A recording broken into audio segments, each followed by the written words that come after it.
Buckle up for another episode of Ghostfacers, a supernatural rewatch podcast. My name is Richard, and sitting shotgun as always is my brother in podcasting, Reed. You piece of shit, stop. Tell us what we're supposed to do, you fucking asshole. Stop. All this blood is on your hands. Stop. I wish you'd never been born. Stop. Are you sending a telegram? Your mother's never passed back after you were born. Stop. You're talking about her supernatural. It's me, your dad, John Winchester. Stop. Let's get into it.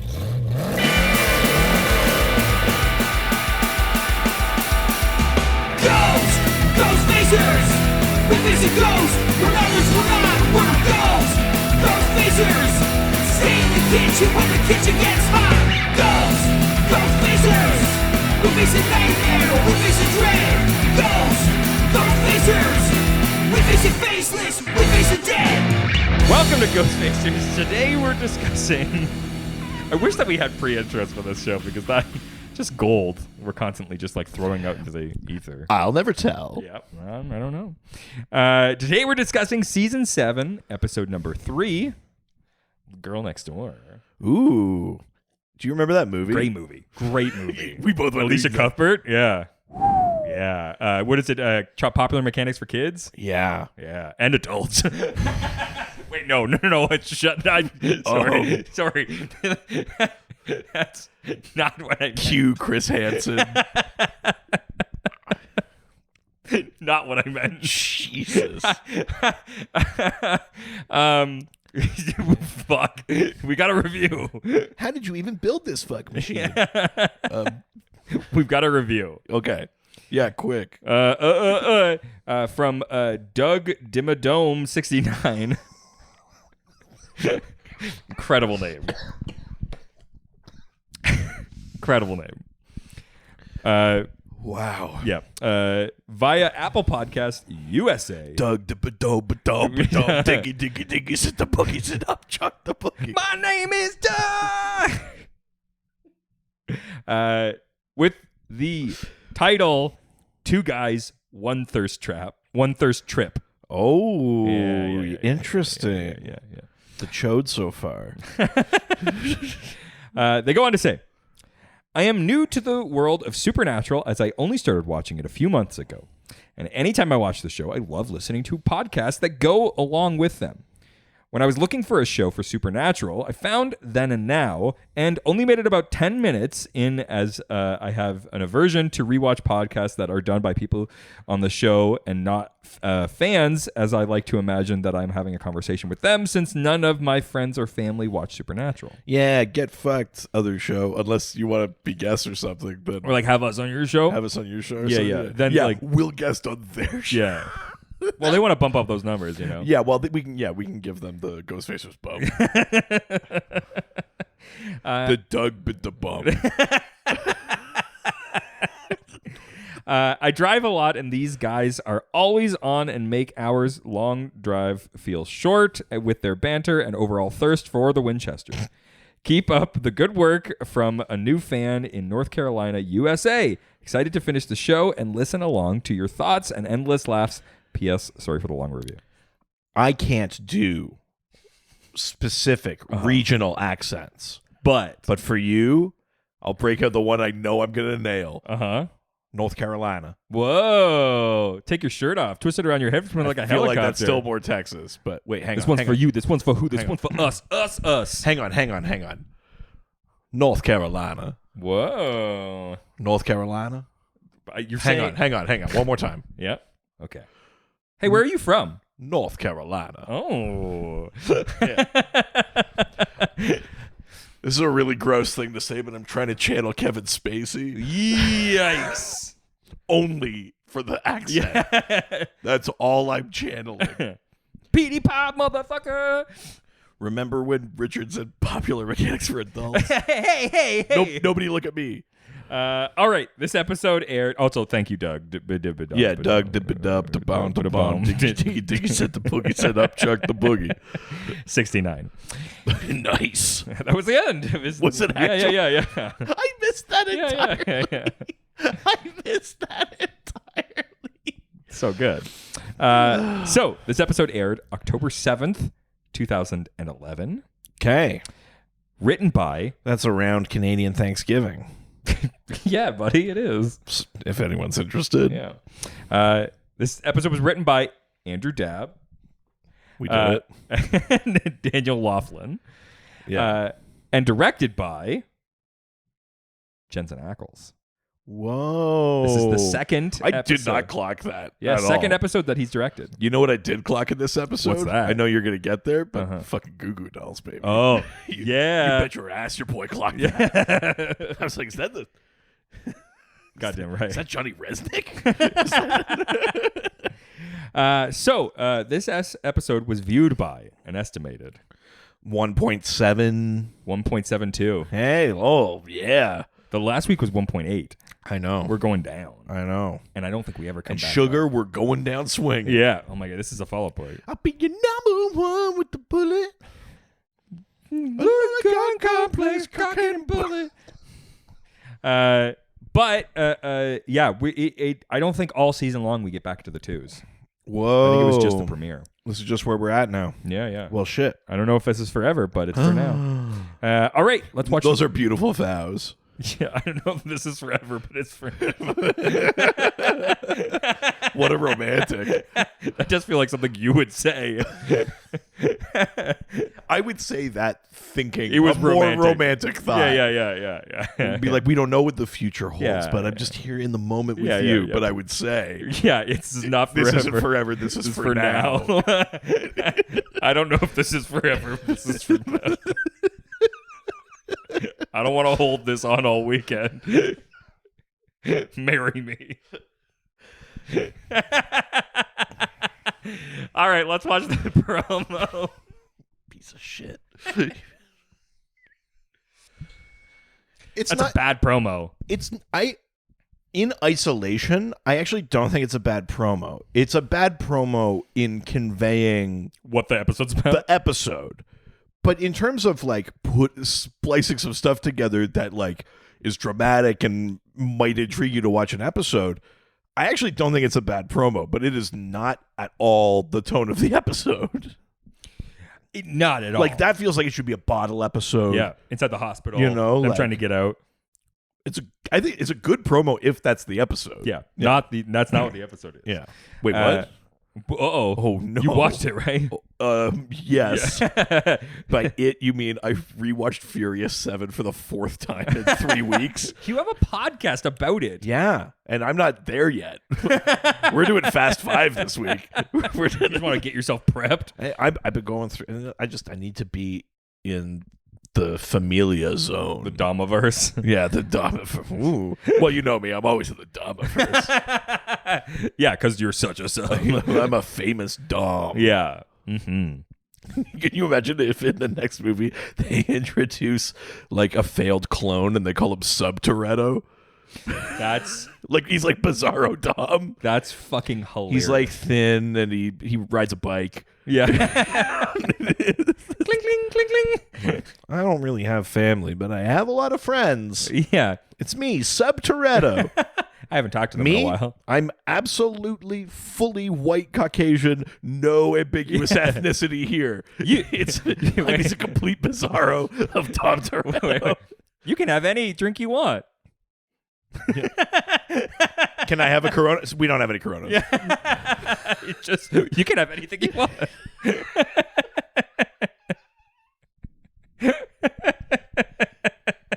Sub Toretto. Sub Toretto is Bizarro Dom. He's got a full head of hair. Yeah, well, of course. Yeah. Yeah. And all of his shirts have sleeves. Yeah, well, of course. Incredible. Sub Toretto. That's the funniest shit in the world. I live my life at a. Life's a marathon, not a race. Yeah, that's what it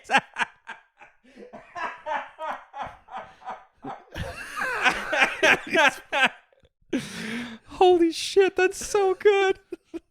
Slow and steady. Yeah. You know what they say. That's the name of the movie. Slow and Steady. Fast and Furious. Subtoretto is in Slow and Steady.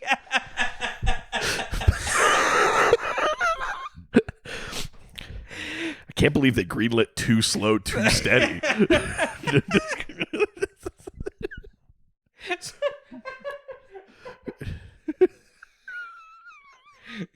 You Slow and Steady, Utah Drive. It's just him in a buggy. Yeah. Oh, that's really fucking really funny.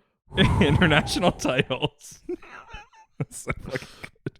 I they're not wild, but I do love the titles this week. Right. So the episode is called Girl Next Door. Absolutely. Okay. So the German title.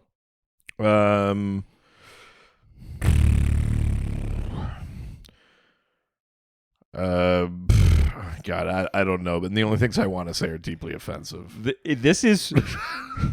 I just love the way that they needed to make a tiny change to this. Girl lives next door. No, it's the nice girl next door. Oh, okay. Which I like to be like, anybody could live next door. You never know who could be there. It would be a mistake to trust. Yeah. You want to make sure that this is a very nice girl. Got to be careful who's your neighbors are that you trust. Uh-oh. And remember, if you see something that is not right, you could always call the authorities. Yeah. On your neighbors. Yeah. Yes, on this side. Is she a nice girl next door? Or does she have a star on the shoulder? Jesus Christ. Okay. That's so fucked up. The next is the Hungarian title. Oh, it's probably... The Hungarian title is The Neighbor. God, I mean, that's further from it. It's much. I do love the deconstruction of it though. I like when they just Google Translate. Yeah, so good. Okay, and then the last, such a fucking great. It's a French title. French title. A Boy's First Love. So fucking close. Is it close? So fucking close. So fucking close. It's Old Flame. Oh yeah. Right? Yeah. Like how fucking French is that? Yeah. It's so good. So I just love the breakdown of these. They have such different approaches to it. Yeah. So it's my favorite part. The Germans are like, it's important that you know that she's nice. Yes. The Hungarians are like, it's important for you to know that she's next door. And the French are like, it's important for you to know that Sam wants to fuck. Yeah, exactly. It's so of these countries. It's so good. It's very funny. I love it so I love much. when countries lead into stereotypes. Yep. Featured music. Oh man, it's a deep cut Goo Goo Dolls track. Do you know what the name of it is?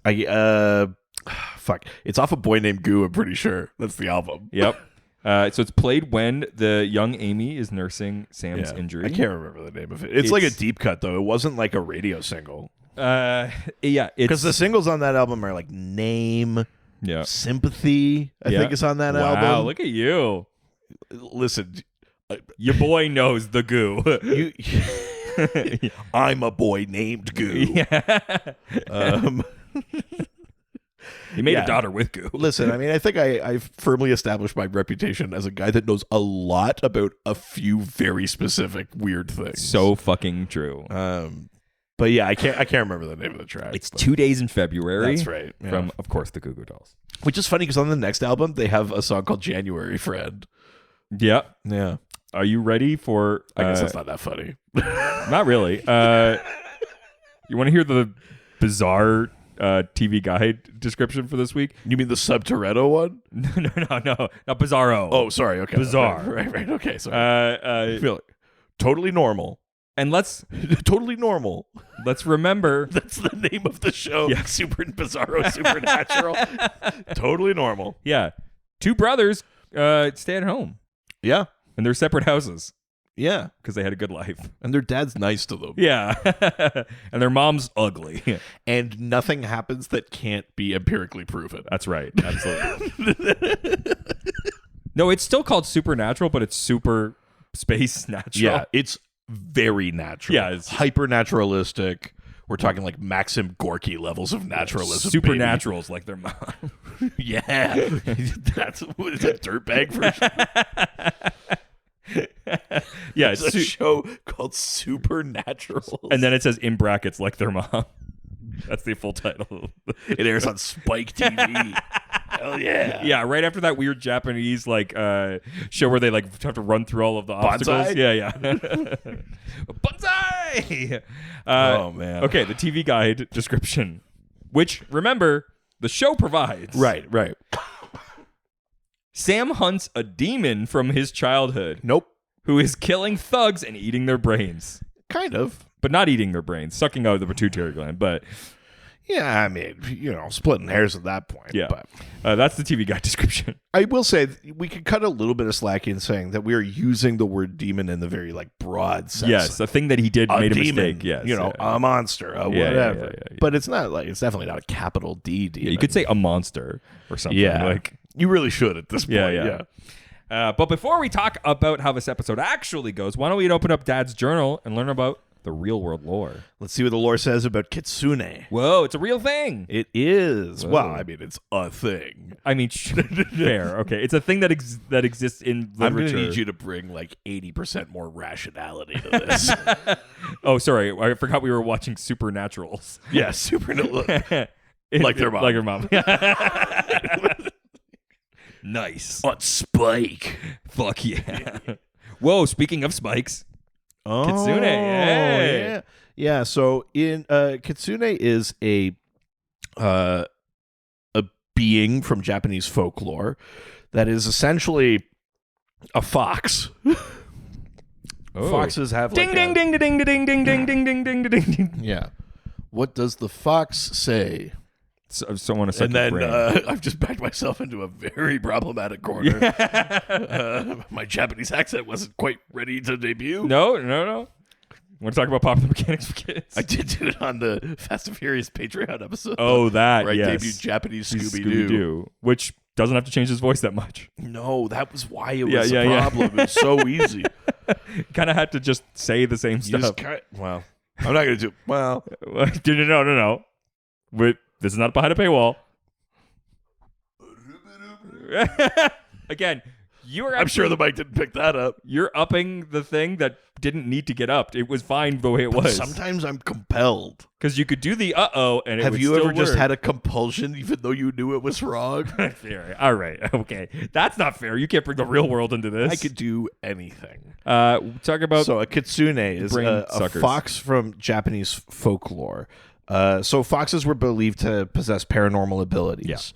And there was a sort of like a tie to age and wisdom with them too. They would describe foxes as gaining like a shape-shifting ability after they were like 100 years old, Yeah. And basically as they would age, they would get more tails. But like think of foxes in other Japanese products. Like Ninetales? Ninetales, the Pokemon. Yeah. Right? Is the evolution of Vixen. And 9 is the maximum. Wait, hold on. Ninetales is the evolution of Vixen? Yeah. Vixen is the name of a female fox. That's what you call female fox. No, I know, but it's just funny to go from a Vixen to Ninetales. Well, I mean, I don't know if it's funny so much as exactly Nice. how it goes. Yep.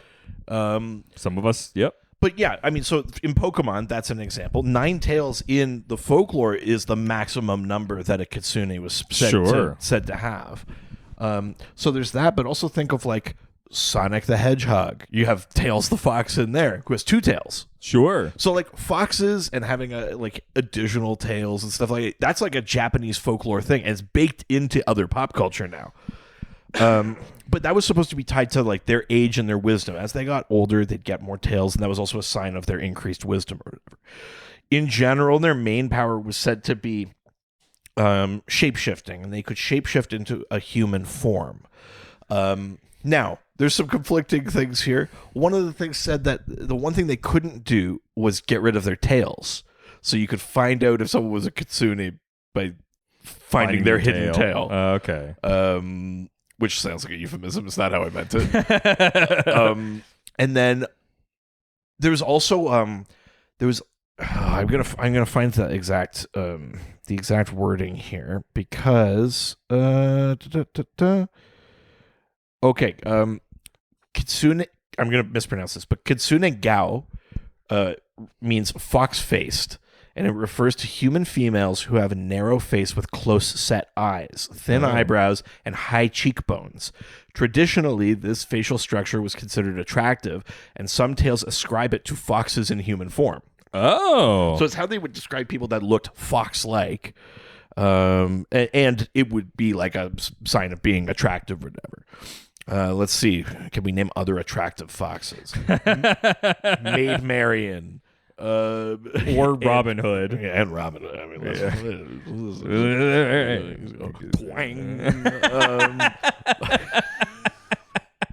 Wait, sorry. Hold on. Is that shooting an arrow? Oh, I thought that was the sound of like you in like armor from that era, like getting an erection. Oh, it could be both. Yeah. I like that too. Yeah. Also, the idea that it's so fast that it goes ping. You can hear it. It's not just like that's slow. how quick it happens. Yeah. No. Yeah, I like that. Yeah. Hell yeah. So that is that's what they were said to do. The big one, like I said, is that they could shapeshift. But there are supposedly other supernatural abilities that kitsune may have gotten over time or as they aged and got more powerful. So, possession, mouths or tails that generate fire or lightning. Ooh. Willful manifestation in the dreams of others. I love how much of like I mean, not that part, but how much of like Pokemon is actually taken from like real Japanese lore and stuff. I mean, it's not a surprise, I guess, right? If we were making like, if they were like, make a game with a bunch of like fantasy creatures. Yeah, we'd probably pull from our own. We'd eventually start pulling like the Jersey Devil or something. This is Loopy Cabra. He's a crazy goat sucker. Yeah. Like, you know what I mean? Like, we would do that too. Sure, yeah. This is Log. He does the Log Riders waltz. Oh yeah, that's a very Canadian one. Yeah. Well, I'm trying to think of what Canadian lore we have. Yeah, well, you'd call the first one Berlin. Sure. Yeah. And then you'd have Then you'd have like Whitwater. Yeah, Sasquatcher or something. Yeah. Starts at Bigfoot. Burling down the white waters. That's how the log rider learns to step lightly. Burling down the white water. Log drivers once teases girls completely. No, pleases girls completely. Not teases. Ooh, Mr. Log Driver. God, what a weird drive that log over here. Look up the Log Riders. Okay, some other abilities: flight, invisibility, the creation of illusions. Bending time and space, driving people mad, or taking on fantastic shapes such as a tree of incredible height or a second moon in the sky. Whoa. Other kitsune have characteristics reminiscent of vampires or succubi. So here's an interesting thing too, is that in general, in the earlier period of Japanese folklore, kitsune were generally considered to be like good spirits for the most part, you know, if not helpful, at least kind of benevolent, like of good nature. Yeah. And then there's a period where they're treated more like tricksters, like mischief makers, things like that. And that's like more like, I think it's like the Edo period, like kind of up to like the mid 19th century, like a couple hundred years in there. And they're kind of considered more like mischievous or whatever. So for some reason there was a turn. I didn't find why. Sure. But yeah, I mean, it's interesting because this episode essentially does none of this. No. It couldn't be further from just this. calls it a thing. Yeah. It just calls it a thing and doesn't do anything with it. Yeah. But yeah, so there you go. It's weird because it's not like the first like pokey monster things that like suck out people's brains and stuff. Like the only thing that I'll say is that there was a thing where that idea of like the possession power, they would say that the fox would enter like beneath your fingernails. Oh. And that's a stretch to say it's connected to this episode. Yeah. There's fingernails involved. Very, very, very big stretch. But yeah, I mean, that's a very kind of surface little rundown of kitsune. All right. Well, very cool. And also very not what this is. Yep. Yeah, prepare to ignore everything I just said. All right, let's get into what the episode says about Kitsune. We start with then, which gives us Sam's hallucinations again. Yep. We get the Leviathan releasing. Yep. And going into the water and sort of like now taking over and possessing people all over town and potentially much further than just that town. And the end of the episode from the previous episode, the boys are having a hard time and they have to go to the hospital. Yeah, and we end basically with the like, no, not Sioux Falls. Yeah. But they don't get to be picky in the States. Or as they're passing out. Yes. So we start right from them at the hospital. Dean wakes up in Sioux Falls General Hospital in the ER as the doctors work on his broken leg and tell him what happened. Over the loudspeaker, we hear Dr. Todd Oranur, who gets paged. He's one of the show's producers. Oh, that's fun. Yeah. Dean then passes out and sometime later pulls out the IV and tries to get out of bed, only to discover that he has a cast on his leg. Okay, but we kind of skip like the way they set this up because Dean, like, I like the way they do this. But Dean kind of like wakes up and he's like, "Shit, where am I? I gotta get out of here." They're like Sioux Falls General, and he's like, "Fuck no!" And then, he kind of like, passes out again. Yeah. He woke up because they reset his leg, but then he passes out again. When he wakes up, it's clearly been like time. Actually hasn't been that long, and we'll get into it in a little bit. But it's been like at least a few hours, several hours, which, given where we just left at the hospital, feels like a long time. Sure, you know what I mean? Yeah. Because he's just sleeping nice. No one's standing over him. No one's like trying to eat him. Sure, yeah. He just wakes up and the sun's out and shit like that. Yeah, but then, he tries to get up. He's got a giant cast on his leg and he falls down. Bobby then comes in wearing a suit. And Dean is surprised to see that he's actually alive. Yeah. Once he gets up and Dean off the floor, Bobby says that they have to go and leaves to find Sam. Mm-hmm. And Dean's like, I'm not in a position to be able to get up and go anywhere right now. And Bobby's like, figure it out. Like, you're a big boy. Like, you can use crutches. He's like, I'm on morphine. He's like, I don't know what to tell you. Your brother's like not capable of leaving, so I need to get him. But he does it in a kind of a sweet way. Like, he's like, I know you've got this. Right. We then see the Leviathan posing as Dr. Gaines, and the head nurse get a call that the Winchesters are at the hospital. And they're like, oh, fuck, like, we got to go find them now. Meanwhile, Bobby finds Sam on a stretcher and starts to wheel him out of the hospital and into an ambulance. Right. When Gaines comes out to go find them, Dean manages to get in just enough time to drive off. Yeah. Basically, it's a really great scene. It's a good sequence because, like, the way they cut between the doctors going through the halls and Bobby going through the halls and Dean going through the halls, you don't know, as the audience, the geography of the hospital. So at any moment, someone could round a corner and see someone else. And I do think it's, like, relatively tense, the way that they shoot it. I think it's pretty well done, actually. Very good. I love it. It builds up tension. It, like, you really are like, fuck, are they going to get out? Dean is like hobbling, right?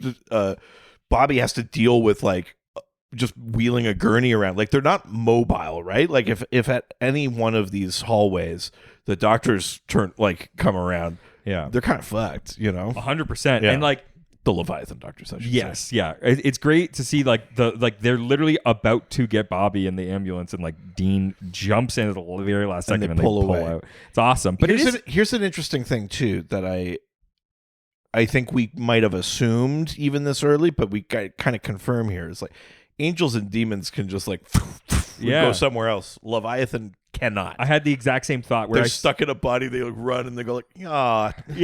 It was a very interesting I've got to make a phone call. Yeah. It does, like, they're threatening, but only in close quarters. It is nice to, like, it would be too, like, this season would be over if they could also like apparate like fucking angels, you know what I mean? Gaines and the head nurse then make the call and basically say that we've lost him. To Edgar. We assume, I think. We don't think we see him. 3 weeks later, we then see the boys in Whitefish, Montana, holed up in a cabin belonging to Rufus. Yeah, because at first you're just in there and they're like, Dean's watching silly TV. He's watching Spanish soap operas. And even when Bobby comes in, he's like they both like know what's happening or whatever. That's an important thing to even say, though, because it was established in season 5 episode Fallen Idols that Dean cannot speak Spanish. However, Dean is so seemingly following the telenovela that he's watching in the first season in the first scene in the cabin. The implications are that the antenna television in the cabin can only receive signals from Spanish language TV stations. And since that's all that Dean is able to watch, during these 3 weeks, he's picked up a good deal of the language. Yeah, or just the coded language of soap operas is universal. Sure, but it's yes, enough he's that, enjoying it at least. Yeah, which is interesting. That's happening. We got a nice fire. It's like a nice cabin. But when we learn it's Rufus's, and you go like, oh right, Rufus, he shit. died. Yeah. Bobby comes in and brings Dean up to speed, and they compare notes on what the Leviathans have been doing. Yeah. Hunters have encountered them and determined that they bleed black glue and are indestructible. Yeah. And the ones that they're like in similar positions in other areas. Like whatever they're doing is coordinated. We're confirming. But the ones that were at the hospital are gone now. Yeah. Sam spaces out briefly as he hears Lucifer's voice, but then manages to regain self-control. And you'll see it throughout. He does a good job of acting throughout the entire episode. You watch Sam grab his hand when he's sort of managing things. Even when you're not seeing Lucifer, you see Sam sort of grabbing at his hand. So you know the technique he's using. It's a good little bit of business for him, yeah. I mean, we say he zones out for a bit. It's like a long pause. 2 different people talk to him, and he's just kind of which feels so different. Even for it feels worse. Yeah, in a way, Sam in this episode very obviously can at least tell what's real from what's not. We don't really see a ton of what he's seeing. No, you only really see Lucifer maybe once. But it also seems worse because before it felt like it was just like someone else was in the room. Where, if he's zoned out, it's just like being distracted by a side conversation. This feels like he's like somewhere else. So it feels worse a little bit. And you don't know what is the head trauma, because he had a head injury, right? Yeah. What's the effect of that on this metaphysical thing that we're talking about with about the wall coming down and the hallucinations and all that kind of shit. We then see Bobby goes to get copies of all the ancient tomes that were burned along with his house. And Dean suggests that Sam makes a run to get some food. Right. Once he leaves, Dean asks Bobby for his opinion on Sam. As he's leaving, Dean very importantly says, Sammy, get pie. Yeah. And he's like, of course. Of course. Yeah. Bobby figures that Sam will get over it, and that for now they need to focus on the Leviathans. Yeah, he's what are we going to do about it? But Bobby definitely has a listen, I'm not going to tell you it's fine, but what are we going to do? You got to trust him. He's got big Reed energy. Yeah, actually. Yeah. I'm fully on board with Bobby in this episode. You're right. This is exactly how I deal with things. Yeah. Which is good. Yeah. It's like, look, it's not an immediate issue, and we've got other things to focus on. It is very pragmatic. Yes, it's a very Reed way to look at things. Yeah. You got big Bobby energy tonight. Oh, yeah, baby. At the store, Sam pays for the food with his credit card and notices that there's a newspaper article on a local ice pick killer. Yeah, and he right away is like, huh? Yeah. He doesn't do the Tim Allen noise. I don't know why I did that.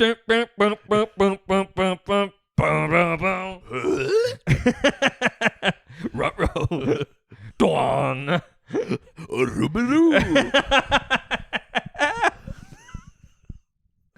I'm really sorry. When he pays for food, a Leviathan duplicating a credit card accountant tracks the charge, identifies it, and calls Ed. Yeah, and Edgar. they clearly they say it definitively later, but they're clearly keeping tabs on the Winchester's known alii. Yes, exactly. So yeah, that guy calls Edgar. When the Leviathan credit card accountant is on the phone with a customer, he mentions a charge to Mistress Magda, which in the episode Swan Song, when Dean calls Chuck, he answers thinking it's Mistress Magda. That's right, yeah. So I do like that there's this continuity of this. That's right, I forgot about that.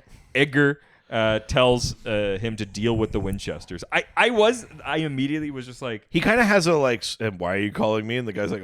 Okay, I'm going. I know. Jesus. It was like, I thought that the job was to like, my job was to tell you where they are. Like, It is funny too because they're like the other two, the doctor and the nurse, are no longer at the hospital, right? Yeah. Those Leviathans have like dropped that cover and they've gone somewhere else. Yeah. This guy feels like it's important to keep him there. Yes. To keep monitoring Yeah, this. yeah. Maybe the other two can go look for it. Right? But this, like, no, you No. do it. And he's like, I guess I'll take a week off of work. Yeah. So funny. So funny. It is. I had the same kind of Yeah, thought. good. Actually, I'm was glad like, I wasn't I don't the only know, one. I don't know, Edgar. I don't think he's like the best guy to deploy here. There's a lot like great management process. Like, Yeah. hey, thanks for doing your job. Why didn't you do somebody else's? It is very funny. Yeah. But we then see Sam returning to the cabin, and Dean asks him how he's doing. Sam admits that he's still seeing things, but he's managing it. This is after Sam has disappointed Dean maybe more The than worst, he yeah. more than he ever has before by bringing him cake. And Dean's like, "What is this?" And he's like, "It's cake. It's close enough." And Dean is kind of like, "Ugh." Excuse To the point that me? like later when we flash forward in a scene, Dean is asleep. He has not eaten the cake. No. It's still there. Cake is not pie. Yeah. I mean, I agree. I'm Yeah. a pie man. Yeah, me too. Yeah. Cake is too much. I love a pie. I'll dummy a pie. Yeah, Yeah. absolutely. What's your top pie? Oh, is this getting dangerously close to last season? Ooh. Should I have prepped a pie segment? Have we not done one in this show? Secant, cosine, tangent, sine, 3.14159. Oh, It's all the right. supernatural pie segment. Yeah. No, you can't. Yeah, start it, baby. The supernatural pie segment. We're doing it this season, baby. Here No, we no. go. Great question from Richard here. Let's kick it off with a nice, gentle pie question. What is your favorite pie? My favorite pie is probably either like pecan. That's a top tier pie. Yeah. S tier pie. Yeah, I would say probably pecan or strawberry rhubarb. Ooh, I like a strawberry rhubarb. That's one that I liked a lot, like as a kid. Yeah. Keep in mind, I'm saying that like not like I don't like it. Yeah. Top pies for me, man. A really good pecan pie is tough to beat. Yeah. But I'm gonna go a little crazy here. I'm gonna say pumpkin pie. Really? I fucking love pumpkin pie. I do know that about you, actually. I could eat like 4 pumpkins pie at I can eat 4 Thanksgiving. pumpkins worth of pie. Yeah, 4 pumpkins pie. Yeah, easily. Yeah, totally, 100%. Yeah, you betcha. That's really funny. Yeah. Yeah. I could take or leave it. Wow, Yeah, no. interesting. I'm not a big sweet guy in general, but Well, I mean that's true, but you do prefer pie over cake. A pie is like way sweeter than cake. see, I feel like I find cake sweeter. I mean the frosting kind of is, It's but too like much. pie, like the substance of pie is so sweet. Yeah, I don't know. Interesting. Little question here. I mean, really, mincemeat, but we're not even talking Yeah. about it. Listen, we have a whole season of pie segment, baby. Don't you worry. Don't you worry. We have a whole season of monsters that eat people and pie segment. We'll get to mincemeat. And it'll be as tastefully done as when I did the pulled pork sandwich Oh my segment good when Joe got God. ripped to shreds. We'll circle back to that. That's what pie is good for. That's a math joke. there's a bunch of burger stuff in this season, though, too. No. All right. Fair. Listen, we might also have sandwich segment returning this season. Oh, my God. Strap in. It's a big food season. Here's the outro. It's the same as the intro. Secant, cosine, tangent, sine, 3.14159. Cool. I like it because it's short. Yeah. And there's no music. And or this is prep. why I would like to now solicit longer, No. clunkier pie segment drops from you, the Don't- listeners. And by you, the listeners, you know who you're talking Yo, Crow. Yeah, I know. I was like, You, Crow. yeah, the scared no. Yeah. All right. Cool. Hell yeah. Listen, season 6, the doldrums of season 6, that's behind us. We're into the fucking fast-paced world of season 7, baby. All right. Sam admits that he's still seeing things, but he's managing it. Yeah. Later, Dean dozes off, and Sam looks at the newspaper article on the ice pick killer. Yeah. And we then cut back in time to Lincoln, Nebraska. Yeah. 1998. Here's a letter. My weirdly good Casey Kasem. It's such a good Casey Kasem. So fucked up. Young Sam calls Dean. Dear Dean, I've been at the library. Looking at Kitsune. Yeah, he's calling, and John gets on the line, and Sam. well, Sam is like kind of giving some info, and then he says something like, "Don't put him on, don't put him on." Yeah. And then you could tell John is just like berating him. He's like, "I know lives are in danger. I know." Yes. That is like set this like What a piece of shit, John 12-year-old. Winchester. You do it. Yeah, you're responsible for lives. He's like, yeah, you go to the library, and every time you don't tell me a thing I need to know, I'll tell you how much blood is on your hands. Yes, exactly. Fucking John Winchester. The biggest piece of shit. Absolute piece of shit. Yeah. MAGA scum. Yeah. This is the fuck you, John Winchester. Yeah. No. That's John Winchester's music.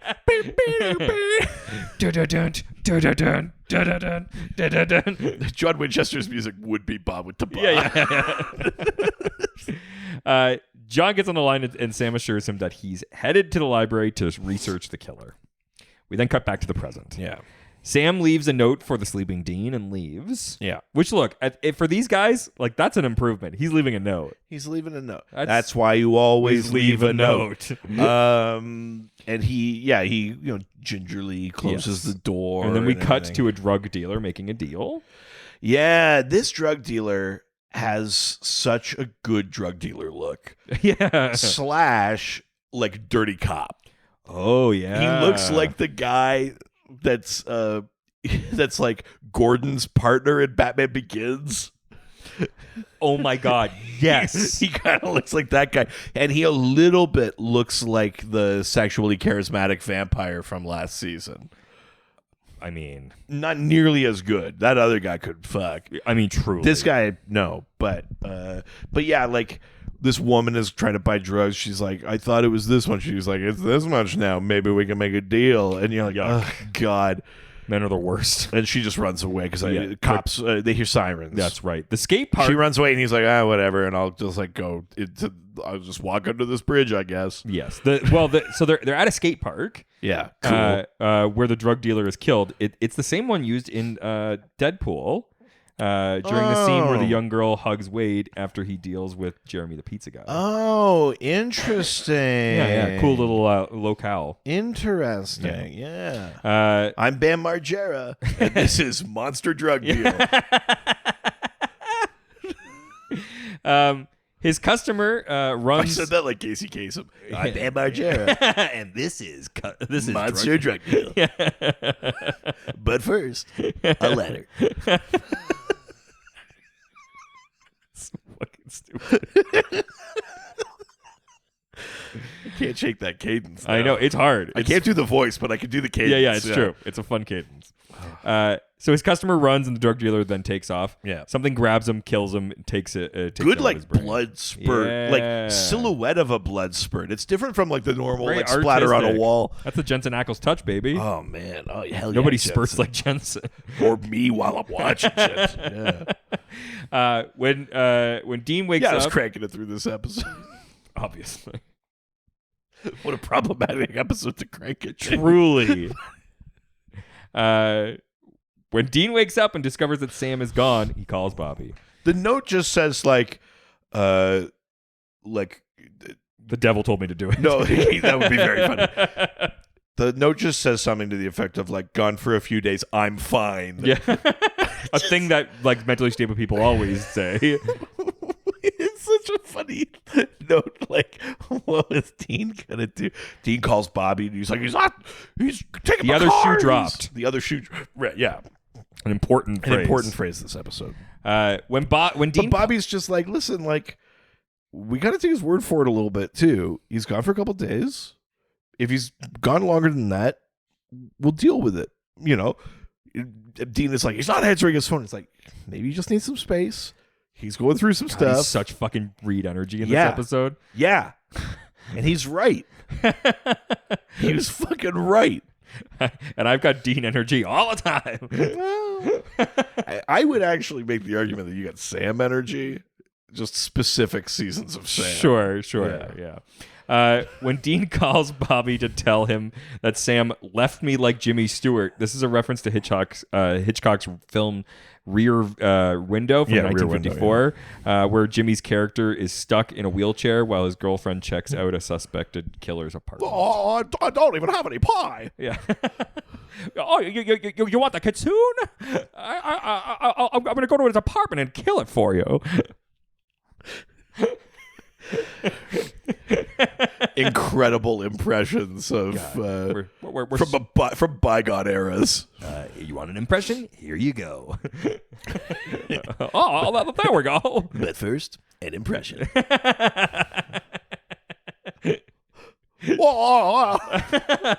Jimmy Stewart coming. It's too close To the Goofy. It's too close to Goofy. Clarabelle, I'm gonna yuck. Oh, Clarabelle, I'm gonna lick.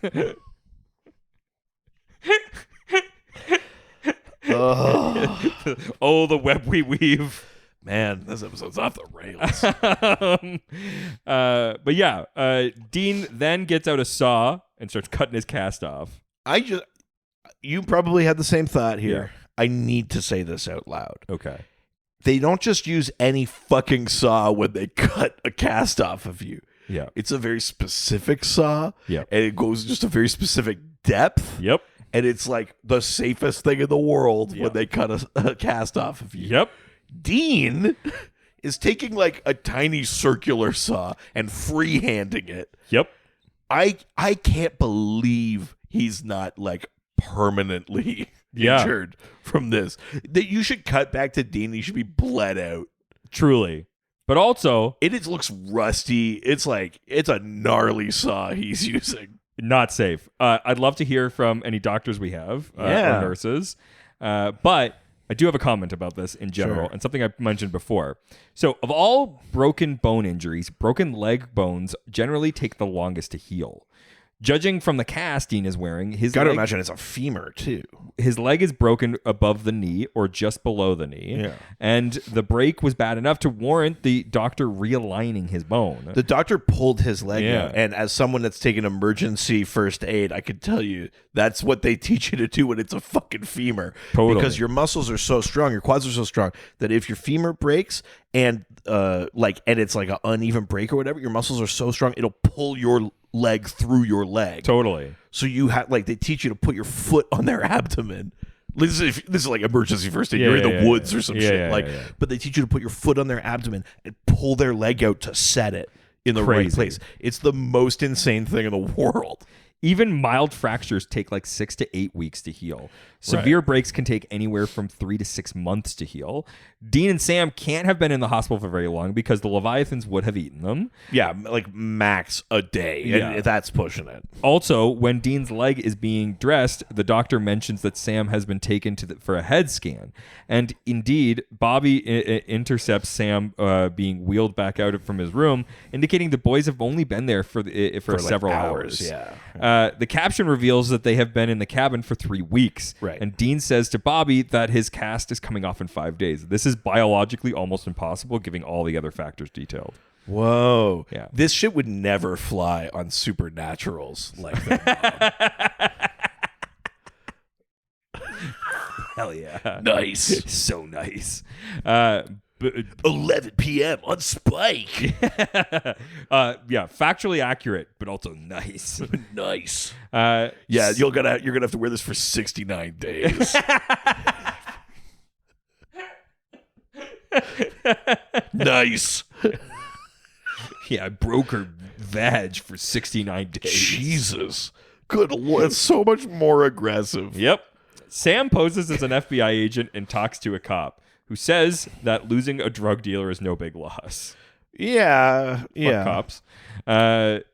He claims that that was a fellow with a rich inner life. What drove him to it? What? The drug dealer. Oh, what yeah. made him that way? That's true. Society. We're kind of edgy on this podcast. Yeah, we got controversial take. Remember that drug dealer that was going to trade sexual favors a couple seasons ago? We're defending him. Oh, no. He had some real thoughts about Alicia Cuthbert. Yikes. He claims that he dealt with a similar case and starts asking about if the brains were missing. Well, and like a spike in the back of the head or whatever. Yeah, And the cop yeah. says something like, we left that out of the shit. And he's just like, I dealt with a similar case. Yeah. He's like, can I ask if the I brains were think missing? these are connected. And he's like, yeah, I got to talk to the coroner. I have no Yeah. idea. As Sam goes to check it out, he gets a call from Dean and ignores. Dean stops in at the grocery store and then confirms that Sam did buy a newspaper. It's such an awkward scene. He goes into like the grocery store and he's like, did a big guy come in here? And the guy's like, yeah, specific. Like, I love this guy behind the counter. yeah. And Dean's like, Really big really guy. big, brown hair. Yeah, again, still not that much more specific. Dean's never had a real conversation. So funny. Did you notice? Did he get a newspaper? Do you have yesterday's newspaper? Do you know what? It kind of feels like this shouldn't be dialogue. Like Dean should have just known to go in And You'd look be for like, he the- must have gone to this one. It was close enough. Yeah. Yesterday's newspaper. What would make it like? Yeah. Why ask all the questions? I know. Just go in and be like, do you have yesterday's newspaper? I know. Did you notice what the shirt the guy behind the counter was wearing? No. He had Batman Under the Red Hood shirt Whoa. Which starred- Jensen. as the Red Hood. He's so good in that. yeah. I mean, I know that he's been voicing Batman in Yeah, like the recent more days, yeah. recent animated movies. Yeah. But he was But Red him, Hood first. Him as Jason Todd. He actually pushed to be Red Hood for a long time. He was Yeah. like, took photos. He did that great wearing- Halloween costume. Yeah. I mean, Batman Under the Red Hood is an amazing animated movie, and Jensen is a big part of that. Yeah. Yeah. It's great. When he was young enough to play that character, I think he would have been great. And against Bruce Greenwood as my Batman is like, oh, come Insane. on. He checks out the day-old copy of the newspaper and spots the Ice Pick Killer ad. And Dean clues in right away, too. yeah.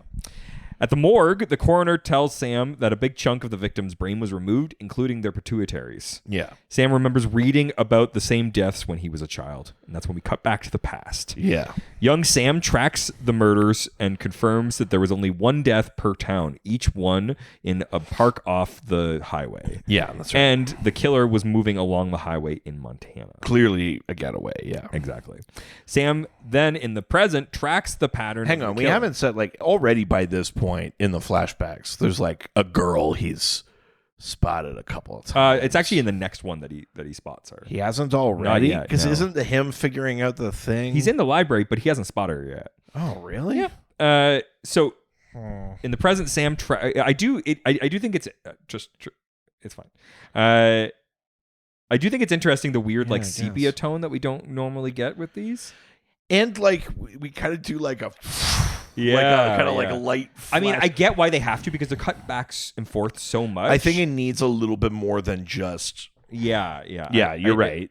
But it is a little bit funny. It's the juxtaposition's pretty strong. It makes it feel like it. Oh, should- we're going back to the 1930s and checking on little young Samuel. Sam playing hoop stick. Yeah. It's a telegram for you. You're a horrible son. Stop.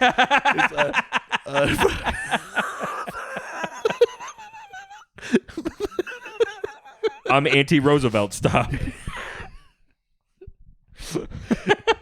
New Deal, more like screw deal. Stop. Something Chinamen. John's a bad guy. Even in the Sincerely, 30s. John Winchester. Stop. Yeah. This is my true opinion. Stop. Sam tracks the pattern of the killings and realizes I will be traveling to our nation's capital on the 6th of January. Stop.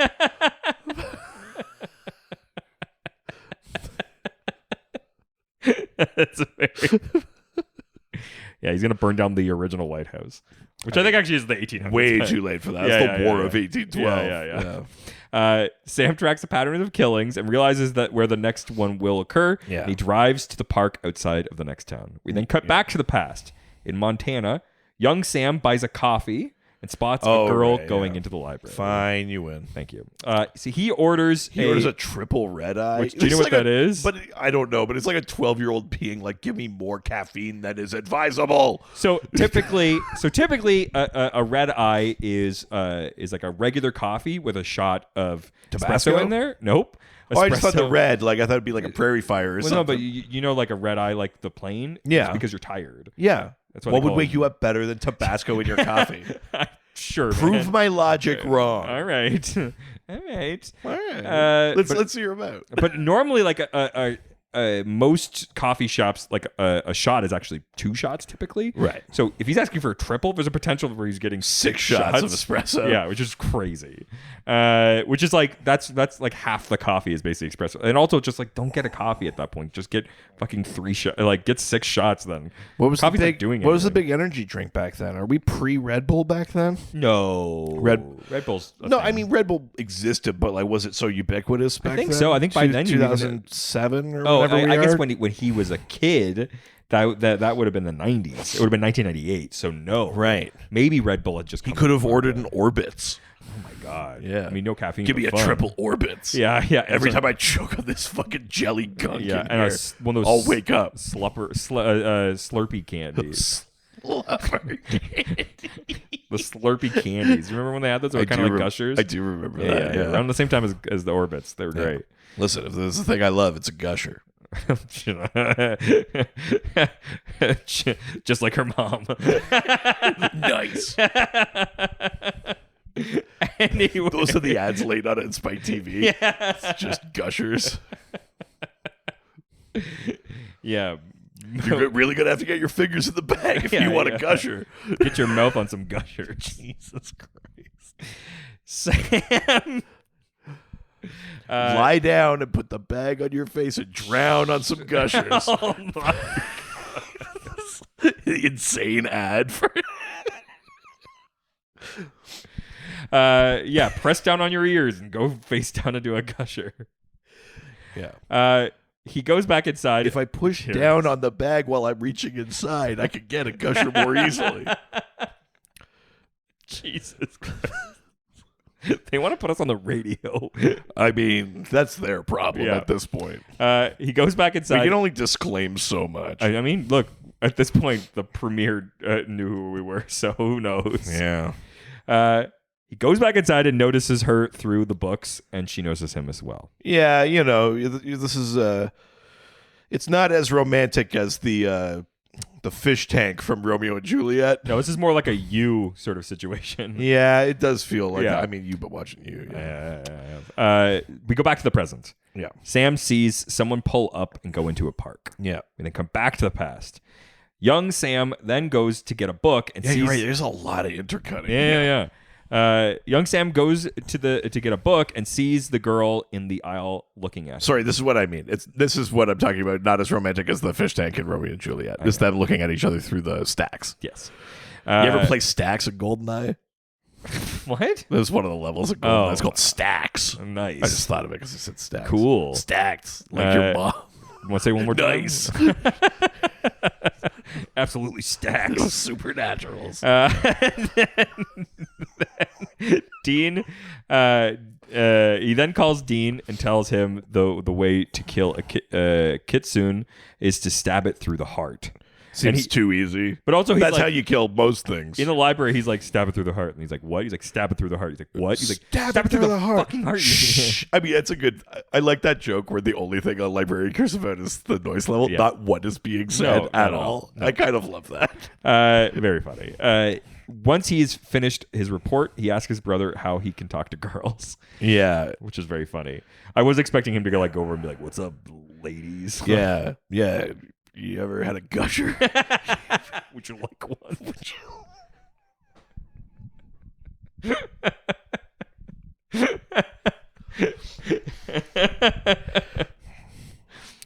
Jesus, Hunter, I barely know her. Sometimes you really got to work for a gusher. Get your tongue and your finger in there.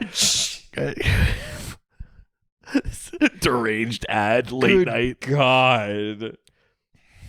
All my best ideas are like for advertising that could never see the light it's of day. it's only we've talked about this Yes. before. Me writing for like GTA when Yeah, you're yeah. listening to the radio, Yeah. like what? Yeah, that's the only thing you could It's the ever only do. thing I'm good at. So Sam then approaches the girl and notices a moon necklace. He tries to make conversation, and she tells him to go away. Yeah. And then she Yeah, sort of- he's like, so I just wanted to ask. She's like, I'm not supposed to talk to boys. well, no, not even that. She says like, go away. Well, yeah, then she softens a bit because she sees how The fucking sad dog he's that Sam turns so into. fucking sad. He's just like, why can't anyone, including my dad, love me? When he hesitates, she says that she's not supposed to talk to boys, and he goes outside. Yeah. However, he sees the girl walk away and notices 2 boys following her. What does Yeah, 2 other fucking chodes. You know what's funny? One of those chodes is the kid that was a bully in the fucking lake episode. Oh shit, really? Yeah. Oh fuck. Yeah. Interesting. Yeah. That's fun. Sam watches and sees them harassing her, and he intervenes quickly. This takes scene them makes me down. very uncomfortable because they're all like 13. Yeah.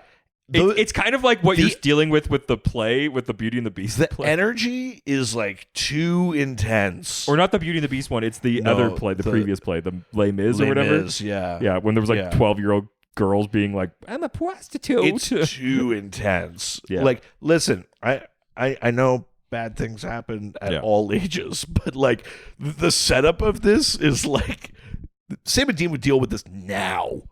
Yeah. Seeing it like it's It's so man, uncomfortable. That really like Some bothered, real fucking it really moment. bothered me. Yeah. Yeah. As it should. Oh, is it because you have a daughter? Well, no, because I see people as people, and I don't need to have a first-hand connection to one to want their well-being. You fucking I monster! need it.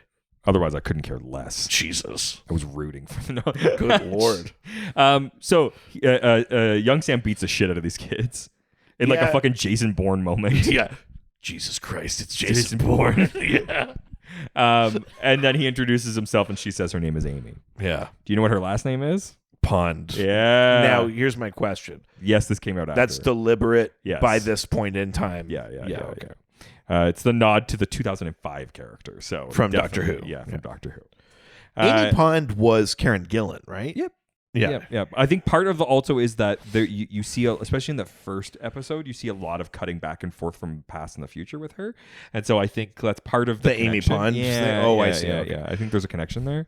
It's interesting though because the adult that we're about to meet, Yes. spoiler alert, it's the adult Amy, Yes. is played by Jewel Staite, Yeah. not from Doctor Who, but from Firefly. That's right. Totally different sci-fi franchise. Yeah. Which they don't even mention. Yeah. Yet no Firefly Yeah. references as much as I can tell. Yeah. Which, like, in the long term, good because fuck Joss Whedon, but great. Yeah, it's not like he gets paid by the reference. No, I know, but more of just supporting a thing. Yeah, that sure, yeah. he involved with. So we go to the present. Sam sees a woman approaching a man Yeah. whose car has broken down on the road. I mean, he's clearly good at drunk drive. Yeah. It hasn't broken down, I think. He's like walked to his car. He's like trying to get in. Yeah, it's not good. Only a 7 rains to a little drive around town. Just put my head out the window. It's fine. It's okay. They were light beers.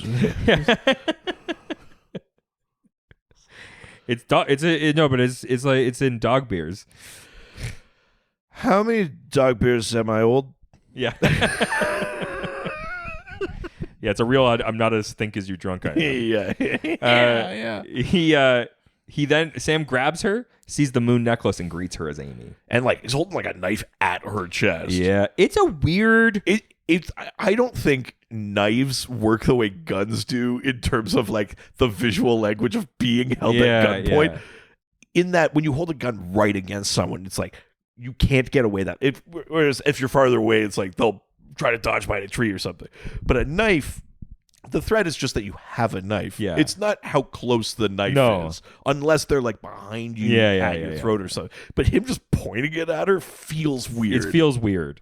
Amy recognizes him and admits that she never thought she'd see him again. Yeah. He holds a knife to her and tells her to walk away. You go, whoa, Sam, you're so much more fuckable than you Yeah. were. Yeah. Like as a kid, I was giving you a pity kiss, but like, Yeah. now I want to see those cum gutters. Yeah. I've heard about them. Legend of your cum gutters has reached my ears. Everyone knows the demon cum gutters of Kansas. They said Satan himself couldn't fill those gutters with his seed.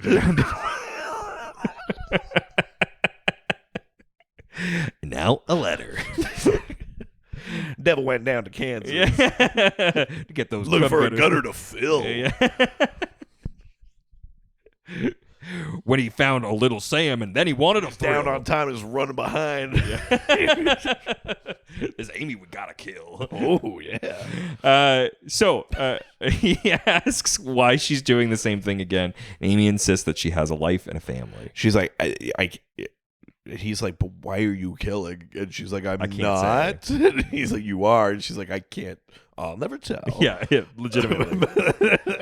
We then cut back to the past. Yeah. Amy takes young Sam to her home and treats his injuries. Yeah.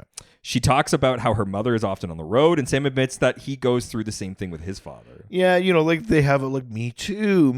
Like, my mom's always mean to me. My dad fucking hates me. They have a back and forth thing. Yeah. Is your mom on 4chan? Yeah, my mom keeps saying we gotta keep driving east. Yeah. We're meeting up with a convoy. Yeah. Yeah, she says if I don't act better, I'm going to... She says to tell anyone that asks that we're sightseers going to visit the capital. Yeah. And we're going to lock someone up. I don't know. Sam looks under the table. There's a Viking horn helmet. Yeah. They commiserate over their lives, and when Sam admits that he's a freak, Amy agrees, but says that she's a freak as well, and so are all the coolest people. It's very cute. It does have that kind of coming of age. Like you brought up it does feel a little bit like we are freaks, aren't we? Like like kind of bonding sort of it's a nice moment. I like the way that these actors play it. And Sam plays a bold move and goes in for the kiss. He goes for it. I was impressed. Yeah. He's calling Dean as he's doing it. Beep, beep, beep, beep. All right, now this is what you got to do next. He's Cyrano de Bergerac on a big ass T9 cell phone. Yeah, it just says feel her boob. No, it's touch her 800885.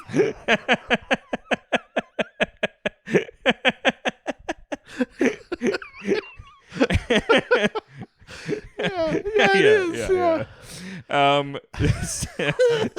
We then cut back to the present.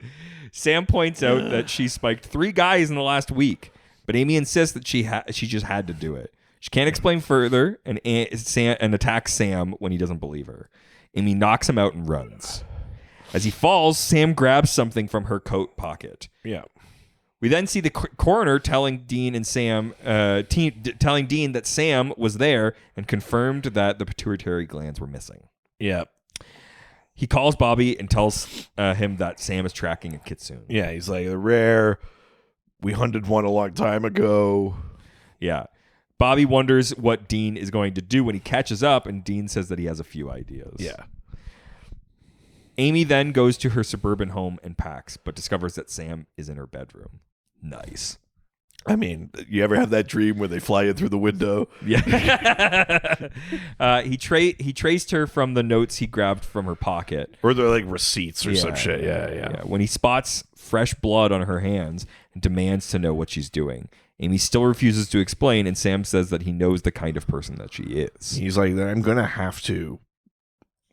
You're better than this, and I don't know why you're doing that. I'm going to have to kill you. Then she eventually kind of relents and goes I'll explain, but put down the knife. And he's like, explain and I'll put down the knife. We then cut back to the past.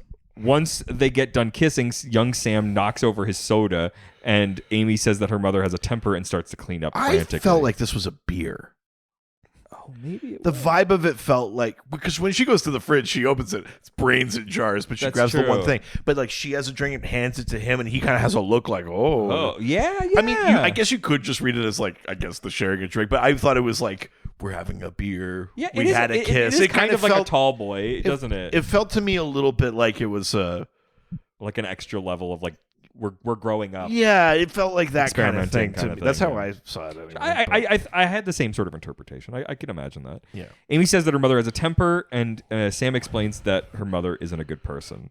She wonders if she is a good person, and Sam says that he knows good when he sees it, talking about it. he like touches her hand. He's Yeah. like, I know good when I see it. I've seen a lot of bad. And from what I'm looking at, this looks great. You're fine. Yeah. I'm looking, and all I can see is nice. Dean, it didn't work. It's not working. I don't know. Did you not touch her 800? Go straight 0085. I said she was nice. I got nothing. Sounds like she's gay. I'm gonna put that on. No, don't put him on. Don't put him on. You fucking beta cuck. You can't even.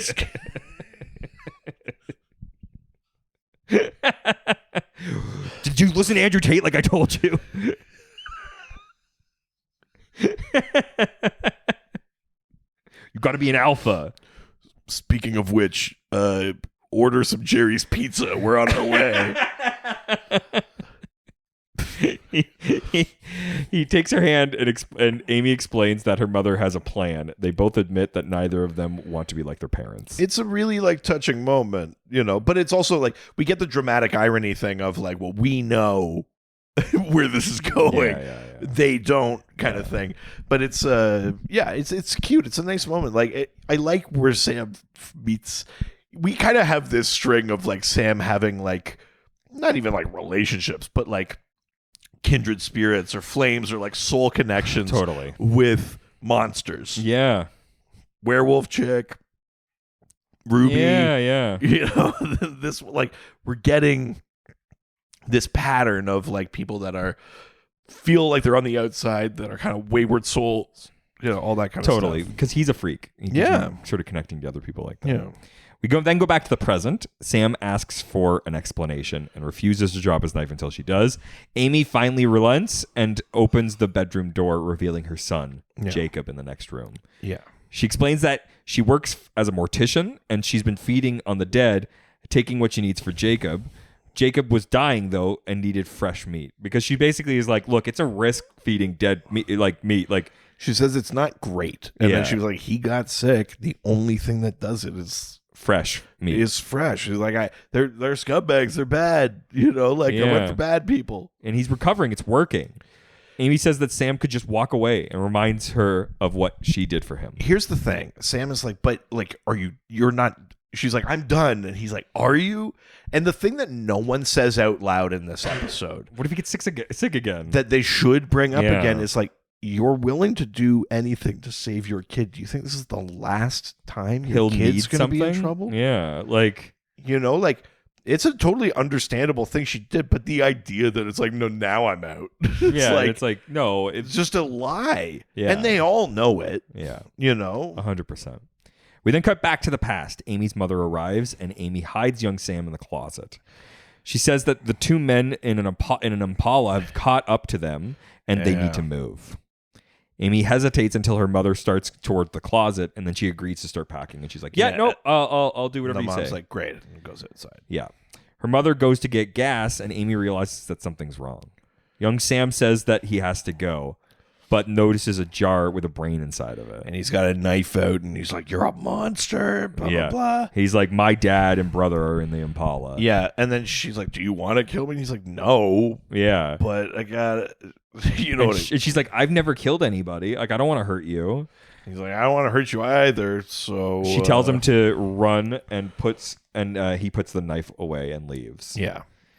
He goes to leave. Yes. So then we cut back to the present. Yeah. Sam returns to his hotel room, but Dean ambushes him and punches Sucker him. punch. Yeah. Hi, Sam. Yeah. It's a good moment. Yeah.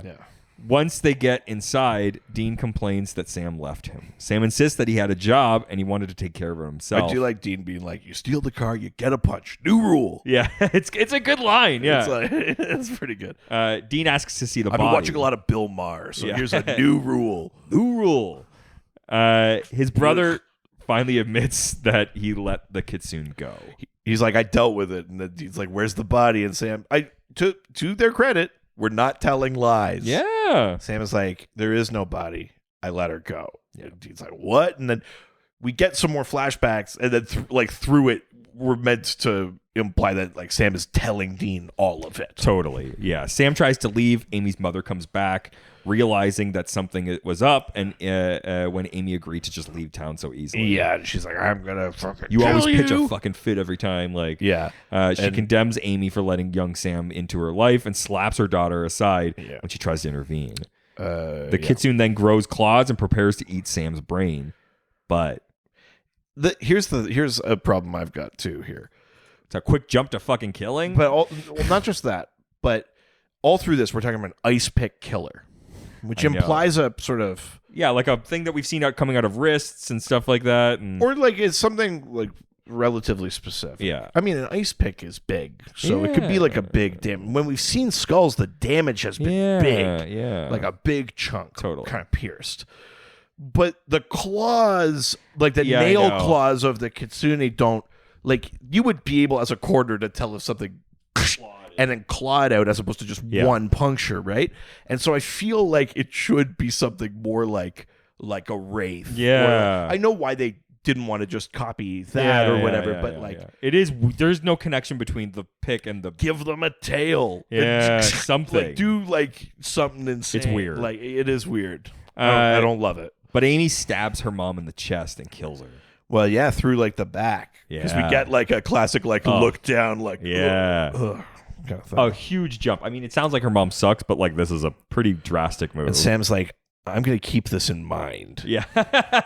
Next time my dad gives me lip. Yeah, exactly. We then come back to the present, and Sam finishes telling Dean what had happened. He doesn't believe. And Dean is just kind of like, I get it. Yeah. I understand, but like, she's gonna kill. Again, no one is saying out loud, her son will get sick again at some point. Yeah, she'll do it again. No matter what she did as a kid, like it's simple. And Sam just says nothing in their life is simple, which is true. And Sam is implying and making the argument that's like, look at what I have done and how forgiving you are with me. Yeah. You know what I'm like? It's like the double standard here. How many people have I killed? Exactly. The demon blood drinking, the blah, blah, blah. We unleashed the apocalypse. Like, he's not saying this, but that's the implication. Yeah, it's like, I've done way worse shit than this. Dean is kind of like, it's different. Yeah, exactly. We then cut back to the past, and young Sam tells Amy to get out of town on a bus while he takes care of the body. Yeah. She asks him to come with her so that they can be freaks together, but he says that he can't. Yeah. In the present, Dean dismisses Amy as a freak, and Sam prepares to leave. He explains that he figures that Dean considers him a freak as well, and he agrees, but he insists that he's not dangerous. Sam explains that Amy works in a funeral home and has figured out a way to deal, and says that they'd do the same thing if someone close to them were dying. He asks Dean to trust him, not Amy, and Dean agrees. Yep. They drive out of town. Well, Sam's also like, why are you surprised? And he's like, I got to start sometime trusting you. Yeah, I mean, it's again though a nice moment. Yeah. Between the brothers. Yeah. They're driving out of town, or they're heading to the next town or whatever. Yep. And they pull in, and Dean goes, I got to go to get some you meds. Like get us all signed in or whatever. Says I got to go to the candy store and shakes his the meds. candy store. Yeah, and shakes his very funny. meds. But he goes and finds. He goes back Amy. to Amy's place. Yeah. Or goes to wherever she's going. Yeah, because I think they moved down the highway. Yeah, exactly. And he basically says, look, he's like, some way down the line, you're going to kill. Maybe it's in a day. Maybe it's in 10 years. He's like, but people don't. He goes a full objectivist. He goes, people are what they are. They don't change. The other shoe always drops. Stabs her. She like lays her down on the bed. She's dead. And he turns around, and this little fucking Damien Omen kid, Jacob, is standing there, and Dean says, have you killed anybody? Have you killed anybody? He goes, no. He goes, you got someone you can stay with? No, he says, do you have someone you can go to? Sure. He goes, yeah. He goes, have you ever killed anybody? And he shakes his head or whatever, and he goes like, good. If you do, I'll come back for you. And the kid goes, the only person I'm gonna kill is you. So good. And Dean's like, all right. And they kind of do-si-do around each other, and Dean leaves. But even Dean, I think, in this moment is like, Dean doesn't want to kill a kid, especially a kid that has not killed anyone. Yeah, yeah. But I think even Dean is like, did I just make the Joker? Yeah, a little bit. It is. I do think it's interesting because this implication is that Dean doesn't think Sam's gonna get better, and he's like, oh, I can never trust Sam again. I'm gonna live with him and like work with him, but like nobody changes. Yeah, which is kind of crazy. it's fucked. Yeah. We then cut to a little like post-credit scene, kind of, where we're at a grocery store in Whitefish, the same one from before. And Yes. Chet, the Leviathan, who's quit his job to go on a road trip, Yeah. calls his superiors to report that he's on Sam's trail. Yeah. He's like, I'm only a couple days behind. Yeah, yeah. He then ties up the owner and pours hot cheese. So what he says is, humans taste pretty good, but I find everything's better with cheese. And he dumps like molten queso. Yes. So what's interesting about this scene? I mean, hot cheese would burn. Do you know but the way they set it up is it's like fucking iron ore. Well, do you know why they do it? Is this like the Game of Thrones? Yep. Is this the same year as the Game of Thrones first season? So they're doing that scene? It aired earlier the same year. That's really funny. Yeah. So well, shit. Isn't that funny? That is that's better than I like that. I love it so much. That's good. But that's the end of the episode. Yeah. Holy shit. So we know like Leviathans are on their tail. They're coming after them. Yep. Dean basically doesn't trust Sam still, and also just wildly betrayed his trust. Yes.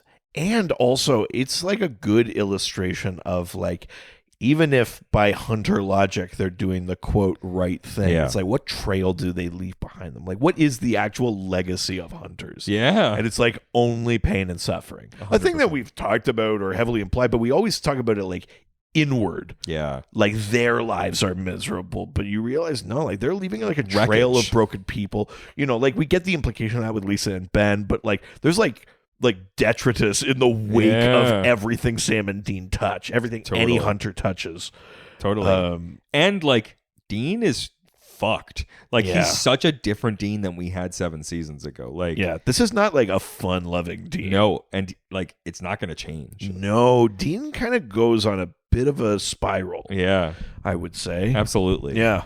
But yeah, so that was the end of this episode. What did you think? I think that like the performance side of it is pretty strong. Like the kids are great. I love those moments between young Amy and young Sam.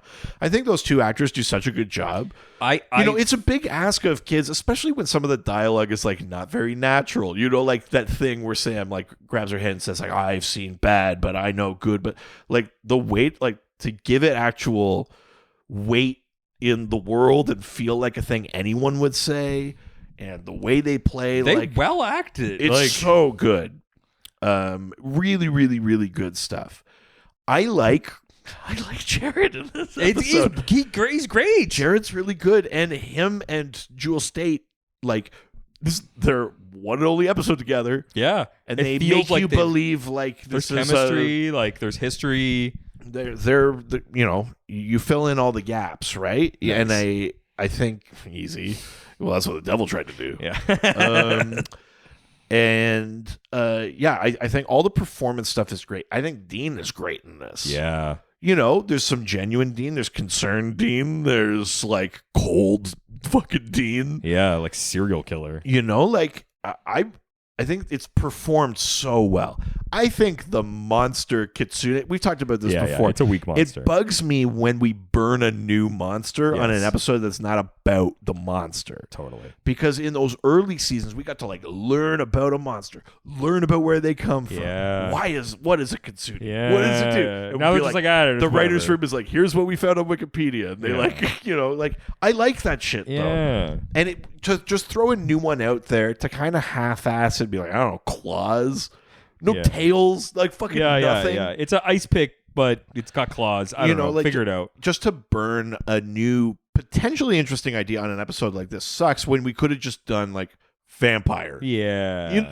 or wraith. A wraith, a thing we've already seen. Anything we've already done. You know what I mean? Like I think they pick a new one because they want it to clue in specifically for both Sam and Dean to this specific thing. Sure, yeah. And so I understand that, but to give no time to that is disappointing, especially when it's like a different culture, you know? Like Yeah, we should. yeah. Those are the ones we should be more monster focused. Totally. So that bugs me a bit.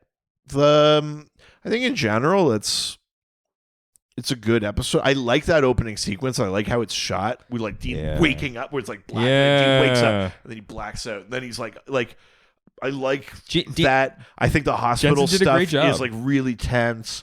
Is the sepia like It's thing a bit is much. You like they might as well have like the sound of an old real projector play like Yeah, like, definitely. it's a little heavy-handed, but like I get it. I get it.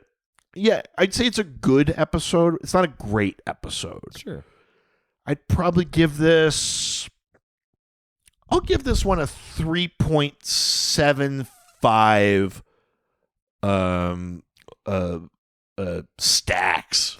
Sure. Yeah. So it's funny. I coming into this episode, I like read the TV guide description and I watched the trailer and I was like, have I never seen this episode? Right. And then when I actually got into it, I was like, oh, yeah.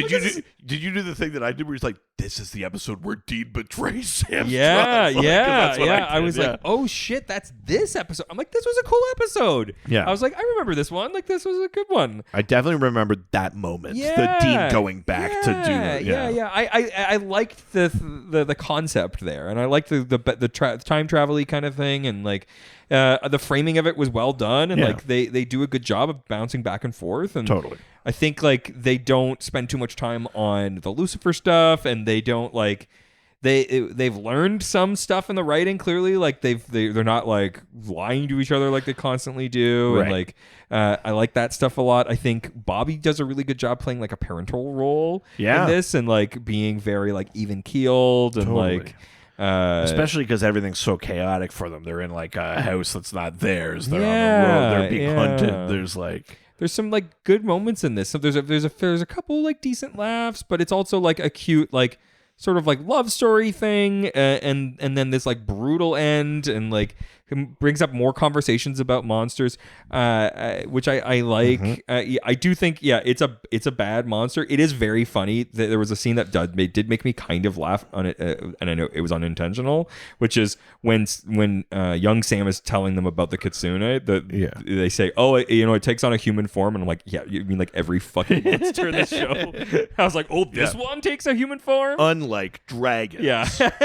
Like it's like okay, name a one that doesn't though.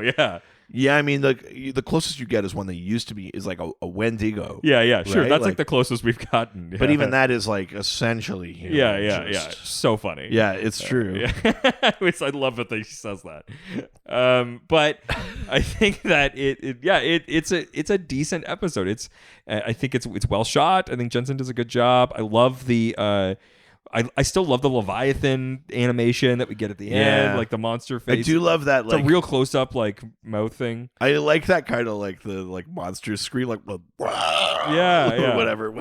It's cool. It's good, yeah. I like it. I think the acting is really well done. Amy does a great job. Yeah, like that actress is in tons of stuff anyways. She's like, great. Yeah, I always really like when she pops up and stuff. I think I am going to give this. I think I'm going to give it a full 4 out of 5 cheeseheads. For all my Packers fans out there. Yeah, all my Packers fans. Get fucking Cal Drogo'd in the stands. But yeah, before we go, we've got a note from a fellow hunter. All right, let's have it. Coming to us from Frankie, who says, hey. I think it might be a lady. Sorry. Hey. So offensive. So patronizing. Toots, let me do your voice for you. Hey, I'm a girl. Jesus. I like shopping and whatever. I'm so sorry.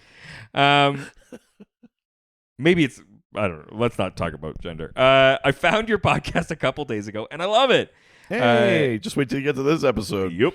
I'm only on episode 7, but I've been watching Supernatural since 2013. So this has probably been pointed out since the podcast has been out for a while. But I just wanted to say that in the beginning when Reed says, "Hey," and you get on the subject of sounding like a hunter, he totally sounds like the guy from the real Ghostbusters that plays Sam and Dean at the convention. I just remembered now. that I used to go, hey. Yeah. Hey. And I got like gruffer as that. Yeah. I forgot that I was even a thing. Yeah. Hey. So that's a little thing that they wanted to point out. Anyways, I love the podcast. Can't wait to catch up. Also, I totally get the Dean thirst, but poor Sammy doesn't get enough love. Don't worry. The summer of Sam is coming. Oh, and so are we. Yeah, the winter of our disc. Winter of our pitch a tent. Pitch a tent, yeah. A thing that I'm too proud of you're that so joke. you bring I'm that up so at any time you possibly can. Listen, I need people to know. So thank you, Frankie. Yes. We appreciate it. If you want to continue this discussion I've got a question for Frankie. Okay. Have you ever gone to Hollywood? I was going to say, how do you feel about relaxing? Yeah. Don't do it. When you want to get to it. Well, don't do it when you want to get to it. Yeah. When you want to come. Oh. Over to my house. Amazing. You want to keep this chat going about this episode, you can join our Discord. Yeah, go to patreon.com/ghostfacers. For only $1 a month, you get access to Angel Radio, our fun community Discord server. That's right, where we open ourselves up to real life trauma and successes in our lives. Yeah. It's a real community over there. Yeah, whatever. Whatever, waka waka. I don't know, man. I don't know, man. If you want to be like Frankie and leave a future note about an episode or a past episode that's already happened, Good. you can send us an email at ghostfacerspodcast@gmail.com. Keep going. Or reach out to us on our various social media platforms. Ghostfacers Pod on Facebook, Twitter, and Instagram. That's correct. Also, don't forget to subscribe to the podcast wherever you get it. And it'll automatically go in your feed each week, and it gives us a little cred on those platforms, which we love. Also, feed us. As in put us in your feed. Yeah, if you want to give us more, then give us a 5-star review on those platforms, and we will read it on a future episode of the show. Also, we've got merch, ghostfacerspodcaststore.com. Oh, yeah. You better believe there's going to be a pie segment shirt. Yeah, sure. Hell yeah. All Because right. that segment's coming back. Great. We love that. Where's my pie pussies? I don't know. What the fuck, I man? I was like, sandwich sluts, what's the pie? That's too far. Yeah. We're trying to run like a tasteful Sorry, enterprise. where's here. my pioneers? No, that's colonial bullshit. Come on! I think they should be called Pie tasters. No. Good ska band. I think they should be called pie holers. Yeah, that's way classier. Yeah, there we go. We found it. My sandwich sluts. And my pie holers. Pie holers. My lore whores. Hell yeah. God, how have we not been put in jail? Well, there's time. Well, if you think this is bad, why don't you subscribe to the other podcast that we do? Yeah, the Dr. DC podcast. We talk about DC Comics, superheroes and comic books and stuff like that. If you like the way that we talk about monsters and lore and stuff over here, you might enjoy us talking about that stuff over there. Yeah, get your holes over there. Yeah, bring your pie hole over. Yeah. Fill it full of cake. Yeah. It's just me just munching on gushers. This is a bad episode. Say goodbye, bitch. Jerk.